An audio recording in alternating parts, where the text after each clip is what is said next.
Frank Bonada here for LowKick MMA, and joining me today is Cage Warriors middleweight Matthew the Beast Bonner, even coming off a really big win this past weekend at Cage Warriors 137. How are you feeling after the fight, Matt? Feeling good, feeling relieved. I know it's not the most like exciting emotion when I say I feel relieved, but you've gone through a whole training camp. You spend a lot of time, a lot of money, a lot of energy into it, and like I say, it's a relief when it pays off and you win your fight and it goes as well as it did. Yeah, of course. How do you sort of rate your performance? How do you feel like, personally it went for you? I was pleased, even watching back. I tend to be quite, I don't know if negative is the right word, but I can quite heavy with criticism in terms of I didn't do this, I could have done this better, but there's certainly things that I could have done better. I got swept a few times, which just isn't really like me. I'm not really sure. I'm trying to put together what he did to sweep me so easy, because that's why I'm quite strong. Once I pin someone down, generally, they'll stay there for as long as I want them to stay there for. But I was happy with my wrestling. I was happy that I was kind of in that punching distance, because this kid had knocked 6 people out in a row, and that's why I went in there with such a high, tight guard. So yeah, overall very pleased. In terms of I don't know, like a 10 out of 10 rating, I would get maybe like a 7.5 to 8 out of 10. So yeah, generally I'm quite pleased with how it went. With those sweeps, because I think the commentary team were sort of focusing on his explosivity early on, the strength. Was it a case of raw strength pushing you over, or was it more a technique sort of thing? I think it was more technique, because he didn't feel strong. I mean, if you can kind of compare him to someone like Frederick or something like that, Frederick was strong. Frederick was like holding a bull down. I've kind of looked at it to a certain extent, and what Joel was doing really, it's quite rare. It's quite odd. He'll bring his legs around the inside and he'll hook your ankles. And what it does, it just destroys your base. It stops you progressing. It stops you from pushing up and doing any ground and pound. So I think it's him threading the legs over and under, which has kind of upset my base and made it really awkward for me to post out the legs and keep, like I say, keep the base. But he generally never really come up against something like that. I've never seen it, and obviously that's why I was unprepared for it. But very strange, but quite effective. Is that something you'll sort of take to the gym and maybe even like incorporate into your own game in the future? Yeah, I mean, I do it from guard. You see, you can do it from guard where you thread the legs and come on the inside, and then you stretch, you stretch your opponent out, and from there you can get like a butterfly hook in. And like I said, it upsets their base. It stops them from launching any attacks from guard. But I've never seen it from half guard before. And he also did like 100% sweep from half guard as well, which I've never seen. I use the 100% quite well from the cage, almost like instead of threading through for the guillotine, you'll thread under the armpit, join your hands together, and reverse the position. But he's doing these very common moves from like a common position, so that's quite interesting. And that's what fighting is. Once you get to this level, it's about finding moves that work for you and putting your own little spin on them, and that's what Joel seems to have done. So it was quite effective, but obviously I was able to kind of nullify any damage that came from those sweeps. Speaking about sort of making what works for you work, it was a sort of modified rear naked choke in the end. What was that sort of finish? Yeah, it ended up kind of almost being a one-armed rear naked choke, didn't it? Which is I've got really strong grip.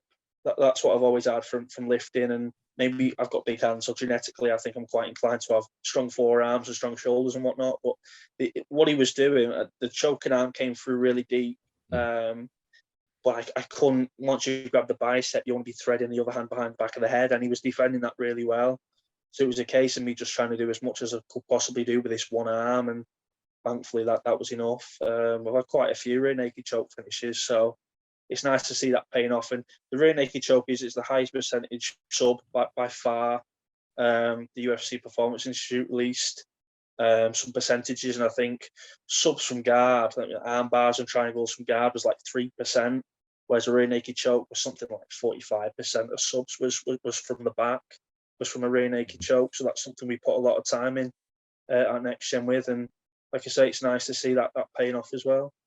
That's interesting. That I didn't know that, because I feel like it sort of demonstrates how the game has changed. Because if you look back at the early days of the UFC, it was all triangles and arm bars from from the garden That's now. it. I mean, that's how much ground and pound has changed the game. I mean, you can try and latch onto someone's arm, but if they're punching you in the face, you're probably not going to hold on to that arm for much longer. And that's not to say arm bars and triangles don't work. It's just taking the back, being behind someone and being out the way of the ground and pound, and maybe being out of the peripheral vision so they can't see the choking arm coming underneath is, it's an extremely dominant position. And like I say, people are so good at ground and pound now, and it doesn't necessarily take too much power from ground and pound to do some serious damage or to cut people. So yeah, taking the back is by far the easiest route to get to a sub finish these days. Unless you're Paul Craig, of course. Unless you're Paul Craig. Yeah. Did you do anything to celebrate? What was the sort of like post-fight? Not really. I mean, I'm from Warrington, so I straight after Colchester, we was in the car 4 hours back to Warrington, which, it's a lot easier driving 4 hours back when you've won the fight. It's a little bit worse when you've lost. But nah, there's nothing too exciting afterwards. I kind of fill myself full of junk food and stuff and chill out, watch a few films, and generally just enjoy the time with my wife. But nothing exciting. I don't really drink anyway. So nothing crazy, no crazy party or anything like that. I don't think I've got a party in me anymore, to be honest. In a perfect world, what's next for you? Are you looking straight at a title shot, or maybe a rematch with Jati? What's the perfect next step for you? Well, this fight was at 80 kilo. I'm actually dropping down to welterweight. So the last two fights have been at an 80 kilo catch weight. The idea was always to go down to welterweight even before the loss to Milan. It wasn't a reaction to losing against Milan. And it's just kind of, in this weird spot where I kind of thought I'd catch weight, and really I would have preferred to have fought at the 77 kilo weight class. But we'll see. I was speaking to Ian Garry, the matchmaker, before the fight, and he was saying, listen, we might not have anything till after the summer for you now, because I fought twice in 6-7 weeks. And obviously, Cage Warriors have a big roster these days, full of good guys. I'll be keeping an eye on the Burlington McKee fight in Belfast. I think maybe I'd like to think I've put myself in like the top 3 for contention for that. Maybe I need one more fight to concrete that, to fight the winner. We'll see, because the winner of Burlington McKee might go straight back to the UFC. So we'll see. I'll be keeping my eye on that. Be keeping my eye on Jimmy Wallhead and Skabinski, and we'll see what Cage Warriors offers me. I mean, you say they might not want me till the summer, or they might not need me till the summer, but then something might come up, so I might pull out. I've been told, kind of in as much words, to stay ready for the UFC London in case someone pulled out of that. So it's just about getting back into training at some point, probably next week, some point next week, starting to eat a little bit more appropriately, and then think about getting stuck back in at some point. So you haven't really sustained any damage. You're ready to get back in. Yeah. Not at all. Even less than the Pereira fight. The Pereira fight, my hands, just from punching the guy in the head so many times, my hands were a little bit beat up. I suspect I'd broken my thumb. I had like a small fracture of the thumb. But for this fight, the only thing he had was I ended up cutting my lip. He kicked me in the face in the second round. And I thought initially I maybe broken some of my bottom teeth, but it's just a gash on the bottom lip. It's just like skinny inside of that lip. So no damage, not even any kind of lumps or bumps or anything like that. So, and that's one of the reasons why maybe you want to take it down to the ground, because you kind of get rid of any threat of damage. So yeah, I'll be ready to jump back in whenever they want me, to be honest. Awesome.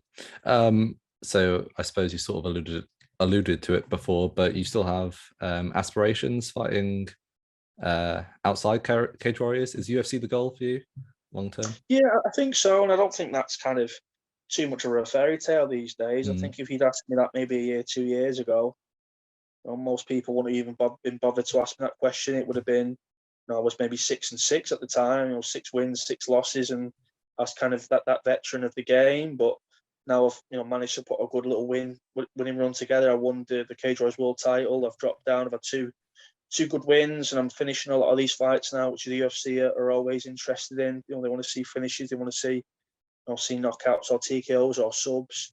And especially with the way kind of Paddy and Molly have kind of how well they've done, they really have put the spotlight on next gen. So it might be the case that UFC needs someone to jump in. They'll go straight to next gen, and then I'll be hopefully in a position where I can fill the spot. But yeah, the UFC's always been the vision. You know, I started this sport when I was 17 years old. I started Thai boxing when I was 10 years old. As soon as I knew what the UFC was, I wanted to be involved, and you know, I do want to be fighting there and taking on these challenges. So, I mean, obviously, ideally, it's, you know, you get to step in and take the UFC London spot, would be amazing. But if that doesn't happen, and say you do have to put together another win or two, maybe picking up the title along the way, is there sort of a perfect opponent, debut opponent you would take? Anyone out there who like think that would just be a great introduction to the UFC? I'd love to fight Ian Garry. I'd love to fight Ian Garry. You know, Really? yeah, I'd love to. And I just think he brings a lot of attention to the fight, and you'll bring a lot of fans, you know, because of that. You know, he drills up a lot of attention. People know who he is. He's this undefeated prospect, and I do think he's very beatable as well. I still think he looks quite young in the game. He's quite naive, I think, in some respects. You know, his mouth is on point, but I don't think his skills are quite there yet. I do think my style in terms of being tough and being durable and walking somebody down, I think that could cause him an awful lot of problems. I've only spoke to him very briefly once, and that was when I beat his teammate James Webb at the time. They came up and congratulated me. So there's no kind of, I don't dislike the guy or anything like that, but I'd love to fight Ian Garry. I think that would tick a lot of boxes for me fighting him. Yeah, I mean, especially in front of a UK crowd, that would be incredible. Yeah. Well, we'll see. Fingers crossed. Are you going to try to make it if you're not fighting? Are you going to try to make it to UFC London to watch, obviously, Paddy and Molly? I'd love to. You know, a lot of my teammates that went down to watch him last time, and the tickets are so expensive. But I need to do it. I'd love to go down and pick up some of the atmosphere and see what it's about. I've never been to a UFC live before. So yeah, possibly maybe take the wife down and make a weekend of it. That'd be a great experience. Awesome. You sort of alluded to the fact that you train at Next Gen. And Cage Warriors is a sort of promotion that's seen so many stars come up through it. Obviously, I suppose Ian Garry is one of them. You know, everyone knows McGregor, Dan Hardy, Bisping, the list goes on. Is there anyone you train with over at Next Gen right now that you think fans should really tune into? You know, someone at the start of their career they should tune into now and who's sort of destined for greatness? I think you'd have to say Adam Cullen at the moment. I think, you know, he fought the same night as I did. He picked up another fast finish, dropped the guy. He was fighting the guy from the same camp, the Arch MMA, the same camp who Joel was from, French camp. Smashed him to pieces, dropped him in the first minute or so. Jumped on Anaconda, finished him. He's doing really well, but there's a few. You've got Nathan Fletcher as well. You know, he'll get. I'm sure he'll be fighting in Cage Warriors London, and he'll pick up another win. He lost his last fight to Dominique Woodlin for the Cage Warriors World Title, but this kid's 24 years old. He's got so much time. And then there's obviously people who aren't in Cage Warriors who people aren't aware of. We've got Ben Petches Kelly, who's 1-0. He's fighting in 5 weeks' time, FCC, I believe. So I think that's the best thing that Next Gen have got at the moment. It's not, we've got Paddy and Molly at the forefront, and then maybe you take a step down, you've got Cullen and myself and Nathan Fletcher, and then below that, we've got some other young guys who are coming up. We've got different levels of guys, and as soon as, maybe I'll drop off at some point in the next 5 or 6 years, there's going to be guys who are coming up behind me and getting onto the Cage Warriors and getting on, further and farther and getting on the UFC and competing there. So, and we're just attracting a lot more people. There's a lot more people coming from different gyms from all over the country. There's people who are coming from Australia, and we've got a guy from Malta and stuff. So I do think we're going to see Next Gen explode even more so over the next 1 to 2 years. It does feel like there is something just sort of brewing on the whole UK MMA scene, and with the emergence of Paddy, and obviously Molly's been around for a while, but she's sort of bounced off Paddy's emergence as well, and the two of them become superstars in their own right. Yeah, he's a different animal now, Paddy. We are seeing that kind of Conor McGregor effect, aren't we? And he's going to be making massive money soon. He is going to be, if you think of 2-3 fights time, if it all goes his way, he's potentially going to be the UFC's biggest star. Yeah, it's fascinating to see just finally some proper exposure and talent coming from Okay. the UK. Ideally, when could we expect to see you back on the Cage Warrior circuit? Like, obviously, not any short notice step-ins, just like a proper training camp. What's the sort of ideal return for yourself? I think what's probably going to be, like I say, the ideal would be somewhere like August, September time, probably. I like to keep busy. I'd like to still hold out that I'll get some up before then. But realistically, I would probably think after the London card. The London card's June, July time. I think it's June. And then your Cage Warriors are so busy now with the San Diego show, and they've got an Italian show coming up. I don't know what date that is. But yeah, September. And then they just announced this New Year's Eve card as well, which I had no idea about. So, you know, if I think maybe fight in September, get a win there, then fight for the welterweight title New Year's Eve, that would line up really well. So that's kind of what I'm working towards. But again, the most kind of predictable thing about this sport is how unpredictable it is. So, you know, we'll see. I'll come up with all these ideas and what's going to happen, and then I'll probably have a fight in 5 weeks' time. That's always the way. Yeah, you just don't know. Last question from me then.